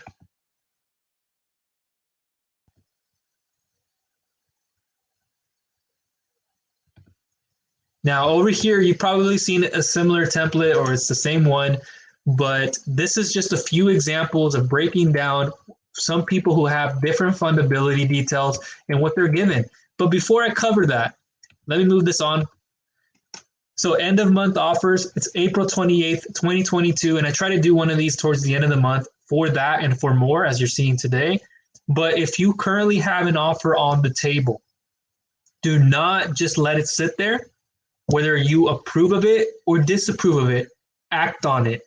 Reply back. If it's an email, if it's in a different way, respond back to it. Myself, I can go and respond back to it manually if I need to, but respond back if you got a specific email or in a specific way. Reason being, you have offers on the table, you go shop around, you get other offers, guess what? You think those offers are going to look good, but they won't. Because lenders can see who you've been applying to. We have our systems. We can see who is actually applying where. Well, you applied to this company. Oh, you got it from the best lender. Oh, but then you went over here, tried to get the lowest price. There's no way you're getting it. Now you have two offers, one that's not as best. Oh, well, bye-bye. I see it so many times. Every single day I see it. They go, oh, I didn't have the offer. Well, what did you do? You went to go and applied for 4 or 5 other places there. You shopped around for the lowest price. And I can't blame you for that. But at the same time, that's a lesson learned that if you go through a certain one lender or multiple to get you the best offer, I'm going to tell you that these are the best lenders. Whatever you see on TV, whatever you're seeing online, and even more that you haven't seen are the best lenders out and available. But you're still price shopping. That's why I enjoy going through a multiple amount of lenders to see what I can get you, and then fighting it out to see who's the best one that can actually fit you and your needs, your current needs and your future needs. And so when you're price shopping for the lowest price, that is a scarcity mentality because maybe we didn't have enough money growing up. I wasn't taught that way in life. I was taught to just go to school, get a great education, and go get a good career. Yeah, I'm a Hispanic, Salvadorian, Mexican American family. And, primary language, we both speak a lot of English these days. You should see it when I speak Spanish. Some of the words, they'll come out as if I've been practicing them and I've been saying it over and over, but I'm fluent in the language. It's just sometimes, when you're speaking Spanglish, a lot of the English doesn't come out. I'll get into some of the grants in a moment. Happy you brought that up. But you have to understand that this is coming from a fear-based mindset. This is coming from when I grew up, my parents didn't have any money. They didn't really, my parents, my dad had to work his ass off in manufacturing, and he still works as a CNC operator. He moved up to CNC operating. Very proud of him. My mom is working for a hospital. She's call center. And I don't want them doing that for the rest of their life. And I'm providing better for them now, but I'm telling them what to do currently. So then, whatever happens in the future, this is what we can move into. And then my brother, my younger one, there's only 2 of us. I'm 29, he's 23. He is in real estate. He's a real estate agent. He just closed a few homes. Happy for him. He hasn't been doing it for about 6 or so months, I think. I know it's underneath a year. But he's been moving. And it's like, we understand. He's more like he's kind of like more the sales type of. I'm not a sales rep. I don't like considering myself that a consultant, perhaps because I've learned marketing skills on that end, but I don't like the whole connotation of sales agent. So no, I don't like that. I don't consider myself that way unless, well, selling is a part of it. I get it, business and entrepreneurship. Otherwise, you wouldn't have one. But I don't consider myself that, and I just don't like that connotation put on me because I didn't grow up with that. And growing up educated academically, Division I soccer athlete, from a mindset of I have to have money, we come from that, and we were like, oh, we don't want to be cheap. We don't also want to be extravagant. We want to sit somewhere in the middle, and that's what the market is speaking to us. It's in the middle. We want to get ourselves at least in the middle if we can. If we can't get the lowest, we can jump into the middle. But if it's higher, now I'm jumping off a cliff. No, that's not the way to look at it, though. You got to step back. Every person is in a different situation. So you have to understand, like, what are those numbers telling you? Now, back into the share screen here. And I know people don't like it when I say that, but I don't say it to be rudeful, but just to inspire you guys a bit that I have myself struggled with this. I didn't grow up out of the womb and just, hey, I'm rich. I'm rich. You know what I mean? Like, I'm not, no. I never changed my character. I never, like, in a like character qualities or like how I was grounded and everything, that doesn't change. Yes, it influences you in ways as you go through all of this and you get better, you learn and pick up better characteristics. I'm not saying you don't. What I'm saying is you don't have to change who and how you always think, and you have to be this obnoxious person about everything. Just understand how it works. So end of month offers, you can accept any time on, I think it's up to 31st, right, of April. Correct me if I'm wrong. I'm looking through my calendar right now. There are 31 days in April. 30 days in April, okay. But you only have until tomorrow because the 30th is on Saturday to make a decision. If you're sitting on an offer, and that's not only coming through me, but if you have it anywhere else, or if you want me to look at an offer you have, like I'm doing to an individual today who she doesn't want to put a down payment, so I'm helping her with a different alternative. And so that would be a lot better, actually, because she doesn't have to put so much of a $50,000 down payment on something. We can get her qualified. But end of month offers, you only have until tomorrow because the 30th does fall on a Saturday, and then the 1st is on Sunday. Yeah, that's what it is. Sunday, May 1st. Oh, we're almost in May. That's when I'm going to be going to California. I think it's on the 22nd we leave. Should be fun. Going for a wedding. Anyways, if after the 29th, tomorrow, come Monday, you haven't accepted that offer that's on the table, they will require another month of bank statements or bank statement of that most recent month. So it would be your April month, and or a month-to-date bank transaction report. And so I'm sure you don't want to have to go through, it's not so much of a hassle, but you have to go back in there, upload it, send it to them, and go through that. And then we got to try and readjust your offer, and perhaps waiting another day to two, where you would have already been out, in and out. So battling for the right offer, again, does it exist? No, it does not exist. And that even means if you're doing 3 billion, 3 million, 200,000 a month, 200,000 a year, 10,000 a year, battling for the right offer just puts you in an awkward position because, again, you're fighting for the lowest price. You're actually filing for the lowest. You're putting that cabinet that you just withdrew, you're putting a mental file in there, and you're closing up, you're locking it not to come back to it. So you're waging a war that you won't always win. So you just have to think about, how do I change the offer then? Well, let me scale back and take as much as I can get. I'm going to take a little bit, and then I'll come back and get the rest. Boom. Magician? No. Smart? Absolutely. Intelligent thinking. And I have people today who go, again, like I said earlier, the terminology, Casper the Friendly Ghost on me, who don't like to hear that. But they don't also understand that this is not an EIDL loan. I've explained it to them multiple times, but they're in their feelings. But what? This is, if you don't need the money, that's okay. I'm not pressuring anybody. You don't need to take the money. I got to go move on to the next person who needs help, who fully understands that I'm going to hit a hard season. I need money. This is my ROI season. I'm going to need it. Or, oh, I need business expense money. Well, let's see if it makes sense. Cash flow wise, line of credit. Okay, well, maybe this works and so forth. So there was an example I had here, but I'm not going to talk about that. Said it before. Example 1, individual. This is different information. I have moved some numbers around, but here's a funding example. The funding amount being requested, $30,000 on a 540 FICO score. With time in business under 2 years at 1 year and 4 months. Your monthly sales is about $75K. Drop down your use of funds expansion. I spoke to the individual. They're using it for inventory. They need it for getting new equipment and so forth. There's more things like business expenses on top of it. And then business industry, I'm just going to say here, construction. Business name, took it out. Any additional notes you'd like to share? Looking to expand the business and increase the marketing advertising budget with more inventory, equipment, etc. So here's his offer, and this has been moved a bit. So right off the bat, this is stuff that I get with my underwriters, with the lenders, given to me. Credit is the issue here, but congrats, you've been approved for the funding amount of $30,000. Once you pay this funding for 65 business days, okay, you become a client in good standing and you may be eligible for additional funding at much better rates and terms.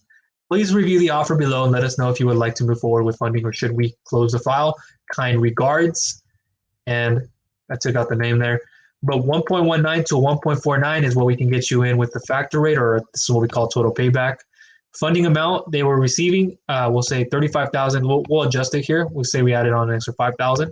But $35,000, term 120 payments, 6 months. That's what they're getting. Daily payment $435, Monday through Friday, no weekends. Lending closing fees $1,245. Payback $52,150. So they got the maximum of a 1.49 in total payback. Why? Because they only had a 540 or so FICO credit score. That is the biggest issue, and that's why they had a huger rate. Otherwise, they were in like at least a 625 range. You're looking at about somewhere in the mid 1.35, but below 1.40 for a lot of cases. And then that would have reduced it. But the individual needed the full amount. They didn't want to scale back. So if we give them half of this, perhaps we could have dropped the daily payment to about 200 or so, and then lender closing fees similar. Now it wouldn't have been so much of a payback. See how that makes sense? And then you come back and you get the other half, or however much you take and you scale back. So this is a non-collateral signature funding with no prepayment penalties. Underwriting guidelines, a few of them right there. I won't get into it. I'm getting too far into the video and time. So A paper, we categorize. Do you have a 700 plus FICO? You've been in business for 24 months or 2+ years, and with over 50,000 in monthly revenue. Great. You get a factor or total payback of 1.19 to 1.30, which is kind of equivalent to about somewhere between 10 to 20% or so in interest, and above 20%, 20 to 30 or so. But even at that point, it's far less than going 50%, 70%, because what you're doing is you have to fix your profile. And even if you are thinking about getting these 2+ year term loans with collateral, you have to have the sufficient cash flow, the sufficient credit to back that up. If you don't, not even sufficient collateral, you're not dropping those rates enough. 1.31 to 1.49 B2C to D paper lending clients. So B paper is a client with revenue above 20K monthly, good FICO, 625, and been in business for 12+ months, 1 year. So that's where the majority of people will fall in, is to get that type of a total payback, because the FICO is less than 700, but above 625 and above.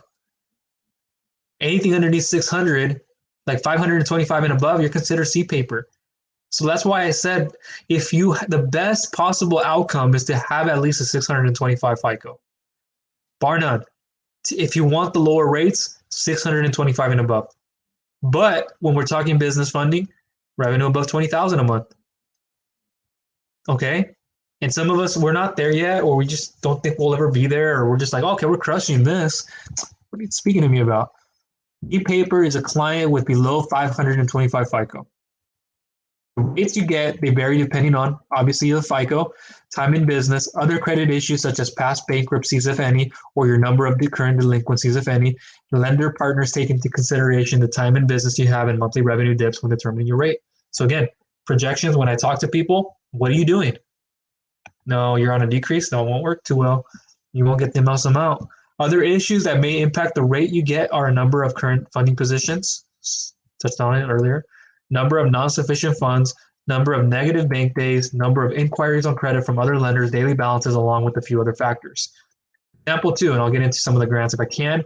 I won't touch upon the grants as deeply, guys. There's going to be a new amount of funding coming for grants, so I'll try to release a new video on that. But hey, there are a lot of grant opportunities. I don't think I put it in the description yet, but there should be a document. I still have to update a few things, but for the most part, it'll be there. There are a few things like the Skip 10K grant is one that I recommend. It's usually a seasonal thing, and a few people get accepted for it, but that's one that I recommend you go into. Women entrepreneur grants, those are great ones. There's a few of them in there that I won't get into again specifically because I don't like spending a lot of time on grants, to be honest. Reason being is because they're so hard to get. They're similar to like the EIDL loans. And even if a new grant comes up, guess what? You have a billion people applying to them. So all those grant people videos on YouTube, sure, I respect them, but it's just another way for them to get the most amount of attention because they know people are searching for that. And so if I can do my job by showing you that, but at the same time also give you the alternative options, realistically what you should be doing, that's what is going to work best. So when you can get away from grants, grant this, grant that, and we get into cash flow positive, you're raising your revenue, where you don't have to be dependent on a grant anymore, that is what's ultimately going to help. But with these grant options, a majority of them, you will have to put a little story together. I can help you with your story because I understand how that works. But if you don't have like a story significant enough that like, not just starting a business, but I'm starting a business, I have a business that I'm starting or I'm in this part of the process, but it's so hard. And this is what, like, that's what they want to see when you're applying for these because you're battling it out. At least with these loans, they may be better, not as best interest wise when you're going through online loans outside of a bank, but you can always get one. Example 2, funding amount, 100,000, a credit score of 700, time in business, 2 years and 4 months. Your monthly sales, 72,500. Drop down, the expansion is what they're using it for. There's a lot of reasons what expansion actually means. Business industry, construction, the business name, took that out. Any additional notes they'd like to share. Looking to expand the business and increase the marketing advertising budget with more inventory too. So similar to what I put earlier. So that alone just tells me, okay, now it's a question of how consistent are they with revenue. If we're basing this off of cash flow, no collateral, what is their bank statements telling me? What is their 3, 4 to 6 month, or even 12 months in some cases, bank statements telling me? What is their starting, ending bank balance? How many deposits? How high, how low? What are the transactions? What are they transferring, if anything? What kind of withdrawals? And so forth.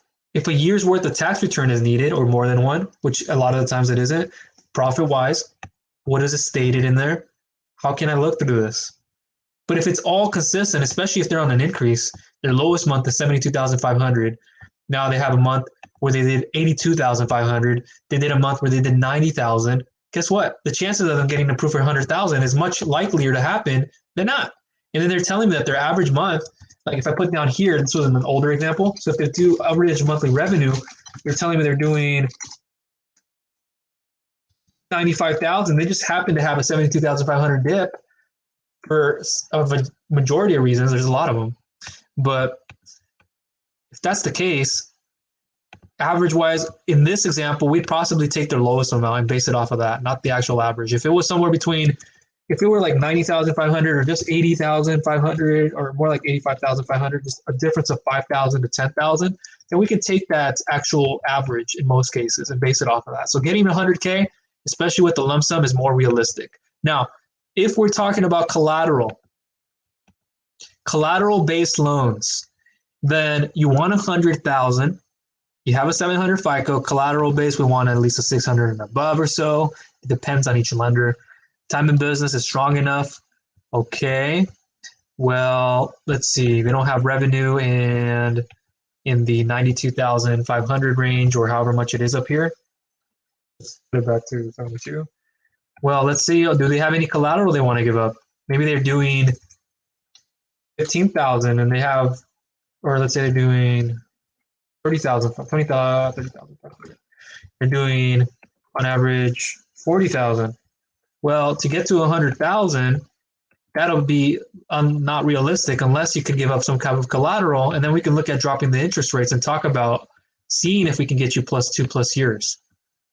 See what I'm saying? Like, it's not always the case that if you had a 650 or a 600 FICO, you're looking for 2+ years, that can work, but with the credit score, it's just putting a big ding on you. And so that's what you have to keep in the back of your mind. Now let me come back up here and move these numbers back to where they were. After we use this again. I could have just left it like that. Now, here's another one. Funding amount of 22,000. Time in business, 13 years. Credit, just not good, 560. Business credit, no. Okay, that limits them on perhaps any kind of banking if they already know they don't qualify. Okay. Now, monthly sales, 19,000, so somewhere, all right. Average monthly sales is 20K to 49K, looking good. Average is looking a little bit more than the actual lowest month, so we can base it off of that. Drop down COVID relief, so it looks like they may have some kind of cash flow difficulties. Business expenses, I mean, they may not be there yet. It's just that's what they project, and that's what they'll need. Business industry, took it away, business name, and then some additional notes, if anything. So in this situation, what do you think would happen? They will not get, they'll get the amount they're probably looking for, if not more, because it's funding. But they won't get the 7 to 11, 12 to 24 month time frame, not even a collateralized loan. Well, yeah, they can get a collateralized loan, but to get in the most amount of terms, 5-7 years, it depends on the funding that they're using it towards, but they won't get it for the most part. So that's a concern for an individual who's thinking, well, 6 months won't work for me. Well, let's try to fix your FICO score then. Let's try to get it above 600, if not 625. No questions asked. But no questions asked. Do you want to help yourself get the maximum amount of funding with the better rates and the better terms? Well, not well, but yes, I do, sir. Yes, I want to help myself get better terms because I want you to be in the best position. All right. I'm not trying to benefit off myself. I'm trying to help you stimulate the economy in the best way possible. Keep your business running in your town. Keep providing car equipment. Keep providing retail services to people over the age of 60 years old, people who are younger. Because without your business, guess what? Now that industry, that town, that county, city, state, now there are people who are wondering, oh, well, now I got to transition to go somewhere else. And, now they got to go to the second option, probably not the best one. You want to position yourself as the best one. So here's another one, 40,000, time in business, 5 years, 660 FICO. Business credit, no. Your monthly sales, 35,000.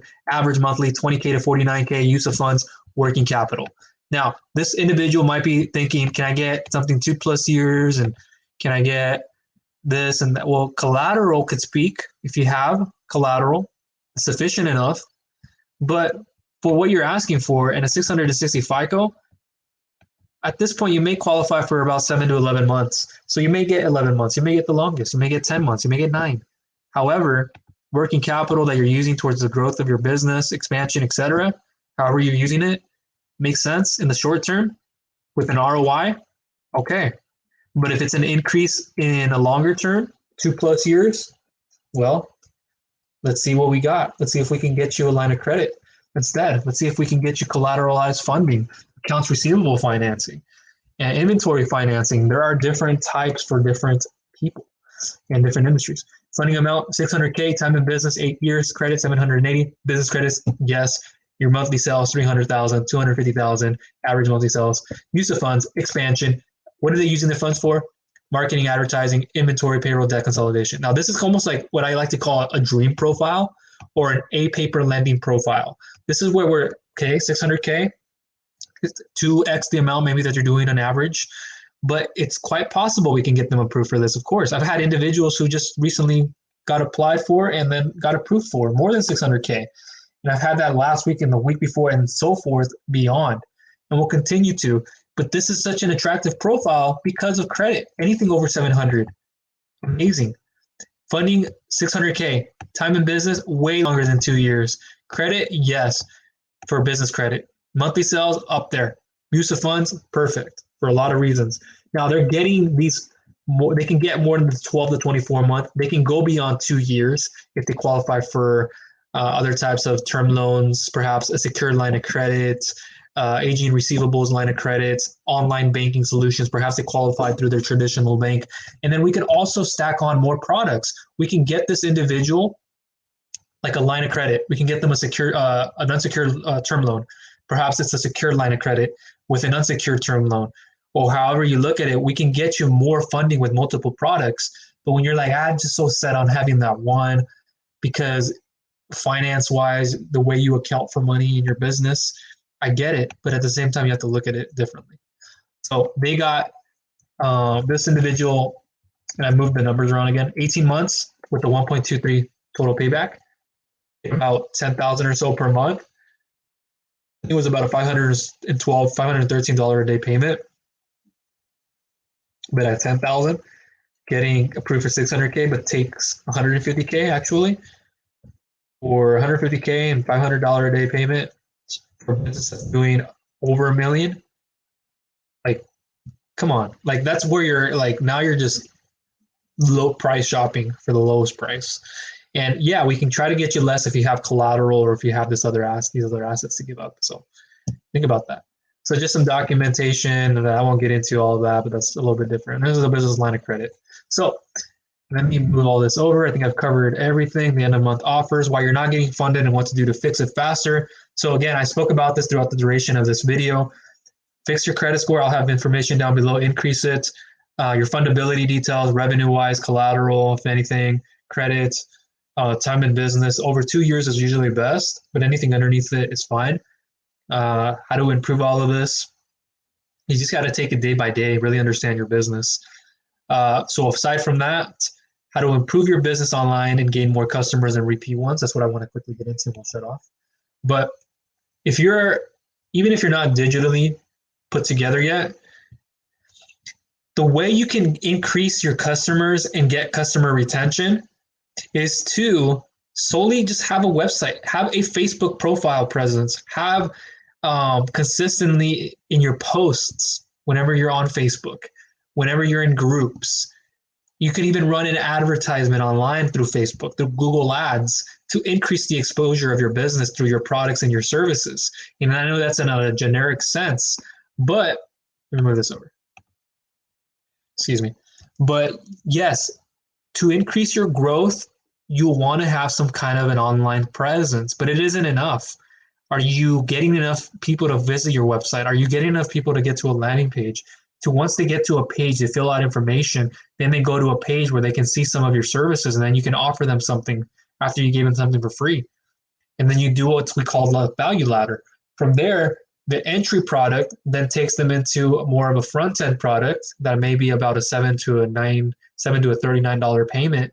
And then from a $39 payment, then it goes into like the $39 to $199 or $97. And then we get more into the back end of the products. But that's how you start building your business on different tiers. And you can use sources online digitally, software services to get you there. So in a generic sense, you want to continue to put out content in front of your ideal target market. So if you're in a dentistry as a dentist, and you're like, how do I get customers? I just put up a website. Nobody's coming to your site. Well, because one, you don't have enough of an online presence. Maybe you don't have any SEO yet going towards the site. You don't have a paid advertisement that could be useful. You don't have a Facebook profile. You're not interacting with people. You're not finding people. So it's all about finding your ideal target market and pulling into those veins where people are and taking them away from that channel and bringing them into your own list or an email list, or bringing them away for them to make a deeper connection with you. And that goes for any business, manufacturing, construction, it does not matter. But if you don't have that built up, it's harder to get a customer than it is to retain one, because the first time you have to do a lot of, not persuasion, I don't like that, but you have to get into it and understand like what are the beliefs of these individuals and really understand where they're already searching and what they've already actually consumed. If they bought anything already, why hasn't it worked for them? Is it an improvement offer? Or you have a blue ocean over here and you're giving them something new that they haven't seen, but it is along the lines of they're frustrated over there. So what is it that's going to work over here?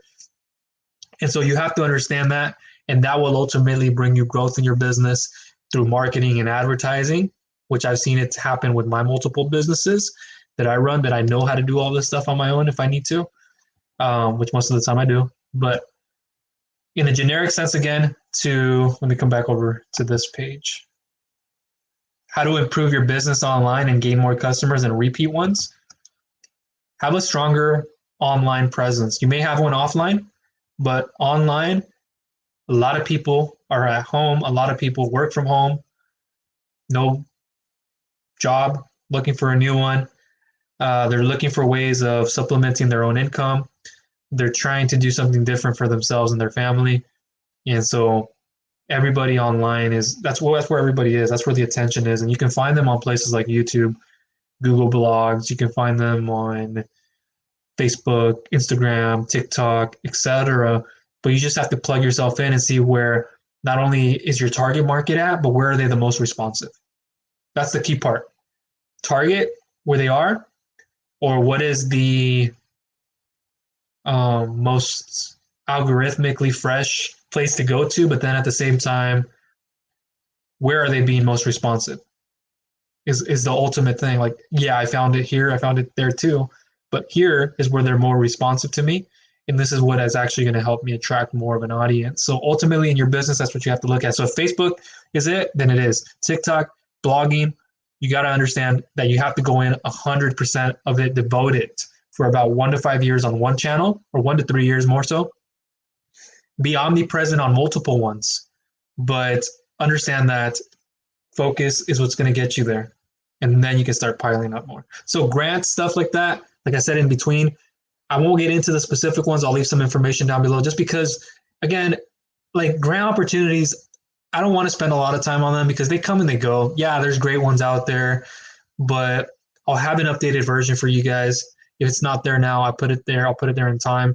It's just I don't like even watching those YouTube videos of, hey, latest grant option of 100,000 and you got to get it within a week, and nobody even ends up getting it. Only one person does, and that's just again to attract the search engines with people ranking. And I've done content like this, but I haven't done it lately, and I just try to keep it at a document that you can save. I know it might not always be downloadable, but make sure you save it and you have it ready to go. So then there's no, you can just get moving. So just to recap, let's see what I spoke about here and all.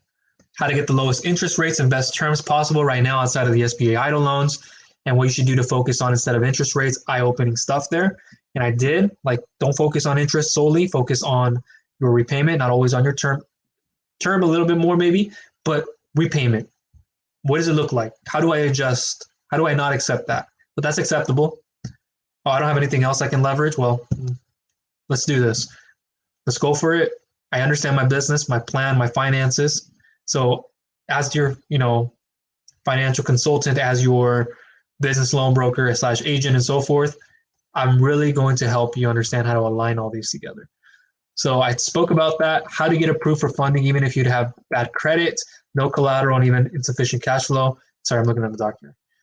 And then get a behind scenes look at a few examples, which I showed you. So bad credit, your options, not having any collateral, no leverage to get you better terms, specifically lower the interests and so forth. Insufficient cash flow can be possible, but negatively speaking, if you go negative, it's pretty hard. And just understand that the repercussions of taking the funding, it can hurt you because you're cash flow negative already, or you will be. And it's just you don't understand well enough about why you're taking the funding to begin with. And then exclusive looks at the digital and PDF application process. I did show you that more or less, and how to feel more safe and secure filling out the application. Personal side of the equation, which a lot of people fall off on, or the type of service you're getting. What I'd say to a lot of people too is, even if it weren't the right service, usually 100% of the time it is. But when people go into it and they don't think so, it's like because they didn't take the time to read. They didn't take the time to understand the email or wherever they came from. I'm getting this. Well, you just didn't understand. The thing is, if it's a soft pull anyways, it always gives you the advantage to just see what perhaps you can get approved for. And there's at a certain degree, if you're wasting your time and energy, I get that. But for the most part, it isn't when you go into these. So exclusive looks, how to be more safe and secure. End of the month offer and offers, why you shouldn't wait for the next month. You can if you want. Maybe you have your most recent bank statement is going to be higher than the last one in the last 3 or so. So you're like, yeah, that'll increase a little bit more of my amount I can get. Or you're waiting to get your credit score up. Some other reasons behind this. Why you're not getting funded and what to do to fix it faster, whether you're a startup or not. How to improve your business online and gain more customers and repeat ones and much more. So if I didn't get into the 0%, 6 to 18%, 6 to 18 months, that is a credit line hybrid program that I'm going to try to leave down below for you for startups and non-startups. It's a great solution for startups. But 0% interest through credit cards for 6 to 18 months is like a credit card stacking program. You get limits on each of these cards. You might have one for 10, 20,000, but it's accumulating over time. The more accounts you have, it's helpful to build business credit on top of all that. But you have to have a stronger credit score and so forth. So that would conclude. Let me see if I have anything more I want to share. Yeah, I had this accounts receivable, but I'll probably do that on another time. It's not as important to show. So that will conclude everything in this video. Way too much. I know I didn't think I'd be here for almost 2 hours. Yeah. And so the thing is, I'm here to help you no matter what. And this is what I'm here for, and to make sure I help you and guide you every step of the way, and to show you what's possible out in the market today and what's best for you and your interest and your industry, and as opposed to also what's interest and so forth. So if you have any questions, please refer to the description down below. Fill out the questionnaire if you haven't yet. If you have and it's currently sitting, like I said, I've been flooded a lot with work, so I'll do my best to get back to you. And a lot of the times you can just get started from, that's actually what I should show you guys.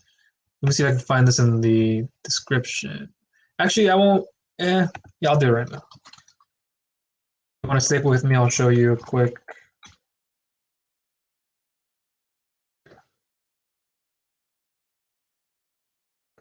So it'll look a little bit different than the one I have right now on my tab, but let me move this over here.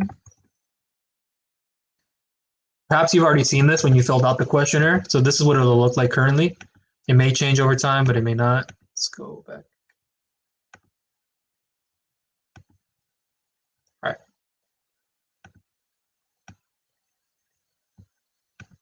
So right here, after you fill out the questionnaire, for the most part, it'll ask you, what is your preferred funding loan type? So I have multiple ones selected. There could be more, but this is just like the majority of them. Working capital / cash advance. You have startup loan, completely new business, 0 revenue and 0 time. Purchasing an existing business, you want to go there. Business loan of line of credit up to 100,000 or up to 250,000. Usually the 100,000 is suffice enough. But if you feel like you can't get up to 250,000 without collateral, then we will evaluate you for that. Accounts receivables, financing, unpaid invoices, give unpaid invoices, and there's more things under that considered. Equipment financing / leasing to own, traditional equipment financing, asset-based financing, using collateral there. SBA loan 7A and 504, government financing, so you may qualify for that. You have the bank term loans if you qualify for traditional physical banking. Real estate property funding, not sure, you can click there. So I'm going to move this out of the way now. I won't go into like what it looks like on every one of those, but you can go through that once you fill out the questionnaire and actually get started right away. You don't really even have to wait for me to do a questionnaire. And if you do that, and I do fill out your questionnaire afterwards, I'll usually tell you like, hey, you started the application, this is the right one, continue forward. Or no, this wasn't the best one, maybe you should do this. For the most part, you'll know what you're selecting and what you're getting yourself into when you go to that page. So that'll be everything from myself.